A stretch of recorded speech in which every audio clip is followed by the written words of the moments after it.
Hello दोस्तों, हम लोग संविधान के बारे में पढ़ रहे थे जिसमें मूल अधिकार का वर्णन किए थे हम। ठीक है, आज हम लोग उसके आगे देखेंगे। ठीक है, जिसमें संविधान के बारे में हम बताए थे कि समानता का अधिकार है, स्वतंत्रता का अधिकार और शोषण के विरुद्ध अधिकार, ये 3 अधिकार हमने बता चुके थे। आज हम लोग उसके आगे के बारे में जानेंगे। चलिए, 4 नंबर जो अधिकार मिला है हमें, उसका नाम है धार्मिक स्वतंत्रता का अधिकार। तो लिखेंगे धार्मिक स्वतंत्रता के अधिकार। ये जो आर्टिकल है 25 से लेकर 28 तक है। ठीक है, अब देखेंगे अनुच्छेद 25, 26, 27 और 28। अनुच्छेद 25, 26, 27 और 28। ठीक है, अनुच्छेद 25 कहता है अंतःकरण करने की स्वतंत्रता। अंतःकरण करने की स्वतंत्रता, अंतःकरण की या आप किसी भी धर्म को, आप अपने धर्म को प्रचार प्रसार करने की स्वतंत्रता। ठीक है,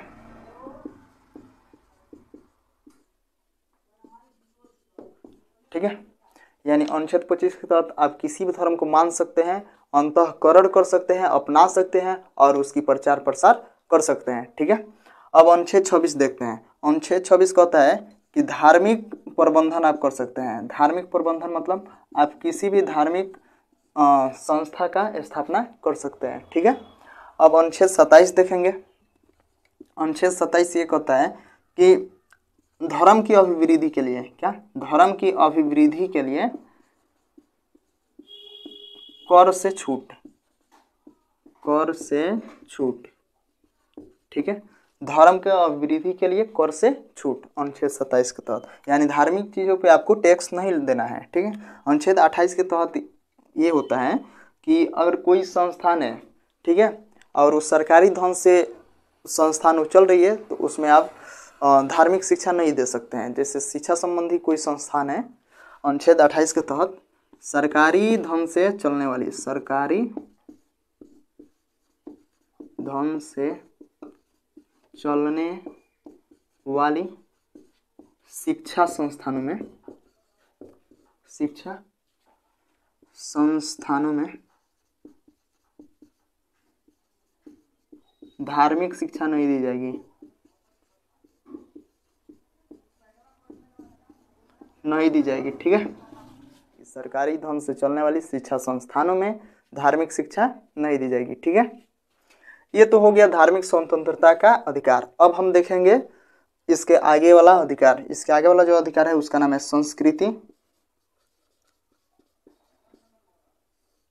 एवं शिक्षा का अधिकार। संस्कृति एवं शिक्षा संबंधी अधिकार।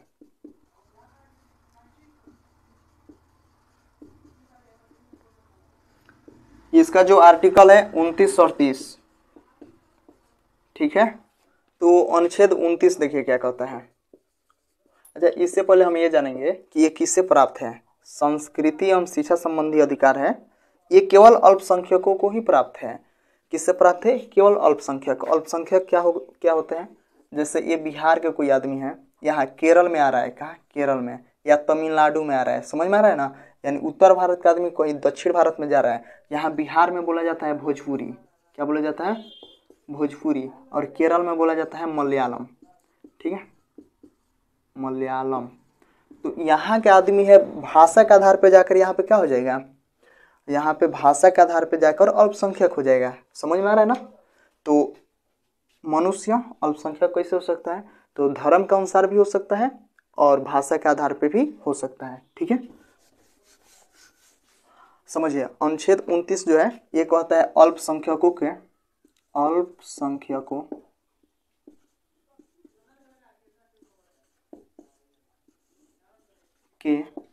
हितों का संरक्षण।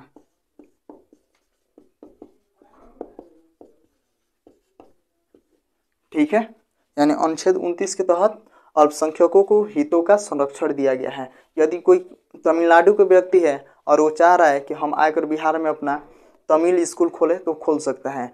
यदि कोई महाराष्ट्र का व्यक्ति है और वो चाह रहा है कि हम आकर बिहार में मराठी स्कूल खोले तो ये खोल सकता है। ठीक है, अनुच्छेद 29 के तहत क्या है, तो अल्पसंख्यकों के हितों का संरक्षण। ठीक है, अब अनुच्छेद 30 देखते हैं। अनुच्छेद 30 के तहत क्या होता है, तो अल्पसंख्यकों के, देख लीजिएगा, अल्पसंख्यकों के शिक्षा संस्थान, क्या शिक्षा संस्थान स्थापित करने की स्वतंत्रता। ठीक है, शिक्षा संस्थान स्थापित करने की स्वतंत्रता। अनुच्छेद 30 के तहत क्या है बाबू, तो अनुच्छेद 30 के तहत कोई अल्पसंख्यक है और वो चाहे तो अपना शिक्षण यानी शैक्षणिक स्थान खोल सकता है। वही एग्जाम्पल लीजिए, जो केरल का व्यक्ति है और वो चाह रहा है कि हम यहाँ बिहार में आकर मलयालम स्कूल खोल सकते हैं, तो खोल सकता है। तमिल का व्यक्ति है, तमिलनाडु का, वो चाहे तो तमिल भाषा के यहाँ पे एजुकेशन दे सकता है, शिक्षा दे सकता है। और कोई महाराष्ट्र का व्यक्ति है, वो चाहे तो मराठी आकर यहाँ पढ़ा सकता है। समझ में आ रहा है। अगर हम लोग चाहें तो यहाँ से जाकर उस साइड, मतलब यानी दक्षिण भारत में भी अपना शिक्षण संस्थान खोल सकते हैं। ठीक है, तो ये हो गया अनुच्छेद 29 और 30 संस्कृति एवं शिक्षा संबंधी अधिकार। ठीक है, हम लोग आज दो अधिकार के बारे में देखा। पहला था धार्मिक स्वतंत्रता का अधिकार और उसके बाद देखें संस्कृति एवं शिक्षा संबंधी अधिकार। अब इसके बाद हम देखेंगे अनुच्छेद 32 के तहत क्या होता है बाबू, तो अनुच्छेद 32 है, अनुच्छेद 32 संवैधानिक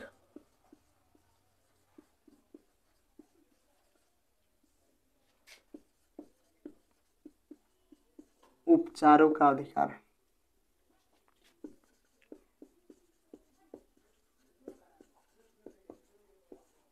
समझिए, यही वह आर्टिकल है, यही वह अनुच्छेद है जो अन्य सभी अनुच्छेदों को प्रभावी बनाता है। इसलिए इसे डॉक्टर भीमराव अंबेडकर ने सबसे महत्वपूर्ण अनुच्छेद बताया है कि ये जो अनुच्छेद है इसके बिना सारा अनुच्छेद अर्थविहीन है।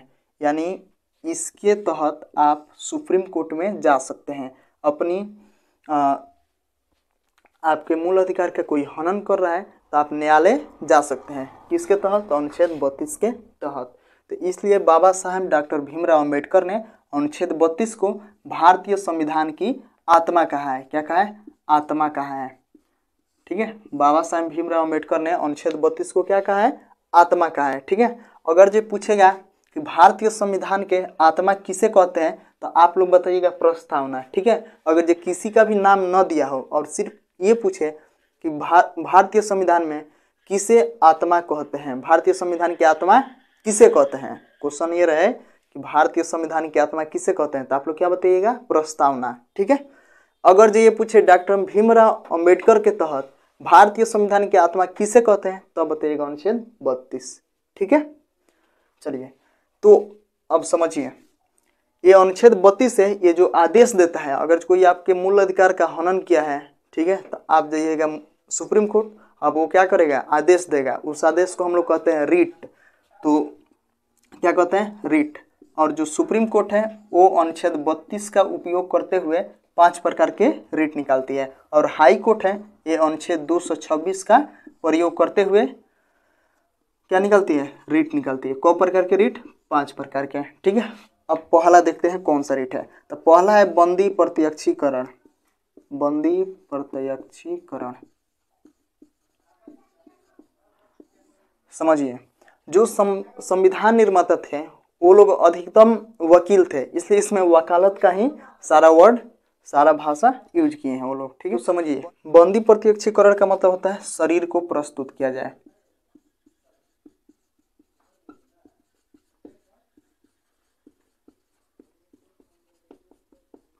चौबीस घंटे के अंदर मजिस्ट्रेट के सामने शरीर को क्या किया जाए, प्रस्तुत किया जाए। ये हम पिछले आर्टिकल्स में पढ़ा चुके हैं। इसके बाद जो रीट निकालती है दूसरा नंबर होता है परमादेश, यानी इसका मतलब होता है परमादेश। परमादेश का मतलब होता है हम आदेश देते हैं, हम आदेश देते हैं।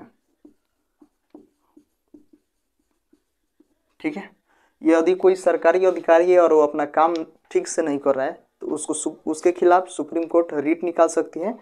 क्या रीट निकालेगी, उसको कहेंगे क्या, परमादेश। ठीक है, इसका मतलब होता है हम आदेश देते हैं। ठीक है, इसके बाद तीसरा नंबर होता है प्रतिषेध। प्रतिषेध का मतलब होता है रोकना। क्या होता है, रोकना। इसमें रोकना जो होता है, ऊपरी न्यायालय निचली न्यायालय को रोकेगी।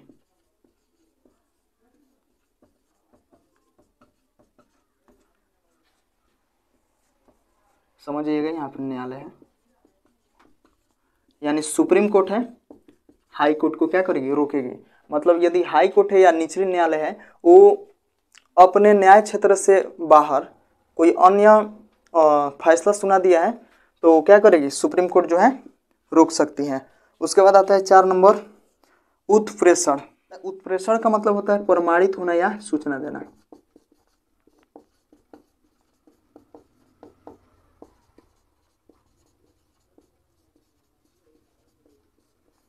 ठीक है, ये भी ऊपरी न्यायालय निचले न्यायालय को देगी। जैसे सुप्रीम कोर्ट जो है हाई कोर्ट को ये क्या करेगी, सूचना देगी।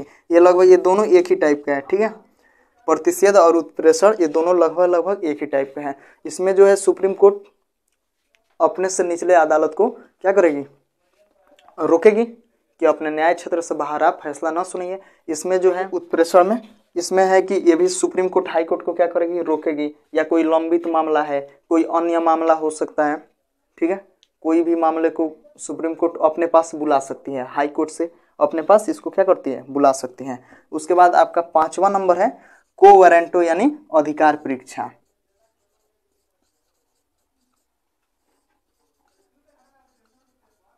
इसको कहते हैं को वारंटो। ठीक है, यानी कोई सरकारी आदमी है और वो फर्जी नौकरी ले लिया है। क्या लिया है, फर्जी नौकरी, जाली सर्टिफिकेट देकर, घूस देकर क्या किया है, नौकरी पा लिया है। तो उसके खिलाफ सुप्रीम कोर्ट अधिकार परीक्षा ला सकती है, जारी कर सकती है। और इनको जो अधिकारी बने हैं, फर्जी नौकरी लिए हैं, उनको लिखित रूप में सुप्रीम कोर्ट को बताना पड़ेगा कि हमने परीक्षा दिए थे और हमें नौकरी मिली है। अगर जो इसमें ये दोषी पाएंगे तो इनको निलंबित कर दिया जाएगा।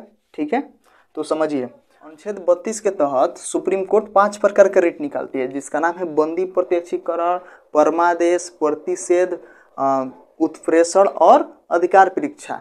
इसमें क्या होता है, तो शरीर को प्रस्तुत किया जाता है 24 घंटे के भीतर मजिस्ट्रेट के सामने प्रस्तुत किया जाता है। परमादेश में हम आदेश देते हैं, यानी कोई सरकारी कर्मचारी है वो अपना काम ठीक से नहीं कर रहे हैं तो सुप्रीम कोर्ट क्या कर सकती है, परमादेश यानी मैंडेमस, परमादेश को क्या कहते हैं, मैंडेमस कहते हैं, जारी कर सकती हैं। ठीक है, और उसके बाद प्रतिषेध हो गया। प्रतिषेध का मतलब रोकना, ऊपरी न्यायालय जो है निचले न्यायालय को रोकेगी। इसमें अगर मान लीजिए कोई अपने न्याय क्षेत्र से बाहर फैसला दे दिया है। उत्प्रेषण का मतलब होता है प्रमाणित होना या सूचना देना है। इसमें भी ऊपरी न्यायालय जो है निचले न्यायालय को आदेश दे सकती है, इसे क्या कहेंगे, उत्प्रेषण। उसके बाद 5वां जो होता है अधिकार परीक्षा होता है। इसमें क्या होता है, फर्जी नौकरी। जैसे कोई व्यक्ति है फर्जी नौकरी ले लिया है तो उनका डिग्री रद्द कर सकती है कौन, सुप्रीम कोर्ट। उम्मीद करते हैं आपको समझ में आया होगा।